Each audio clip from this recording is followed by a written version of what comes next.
अस्सलाम वालेकुम नाजरीन। आज जहानिया में 25 मन मुर्दा गोश्त मुर्गियों का पकड़ा गया है। उसके बारे में बड़ा इबाम पाया जा रहा है।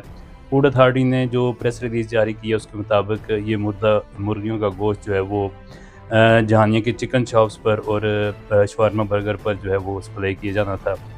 तो इस बारे में मैं बताना चाहता हूँ आपको कि ये ज़रूरी नहीं है कि ये गोश्त खाने के लिए ही इस्तेमाल हो। ये मुर्दा मुर्गियों का गोश्त जो है मुर्गियों का जो गोश्त है वो ब्रॉयलर की खुराक में इस्तेमाल होता है, लेकिन इसका एक ड्यू प्रोसेस है। इसको एक मखसूस गाड़ी पर जो है वो मुंतकिल किया जाता है, आम गाड़ी पर इसको मुंतकिल नहीं किया जा सकता। तो इस तरह अगर प्राइवेट गाड़ी पर इसको मुंतकिल किया जाए तो वो गैर कानूनी है, और ये गैर कानूनी अमल जो है वो फूड अथॉरिटी ने पकड़ा है आज।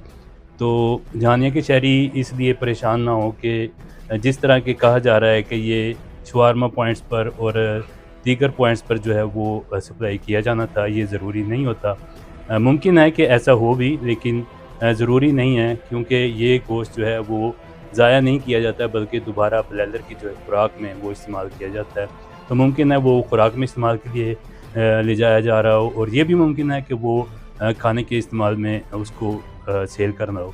तो ये एक इबाम था, मैंने सोचा कि आपके साथ शेयर करूं। अब तक के लिए इतना ही। अल्लाह हाफ़िज़।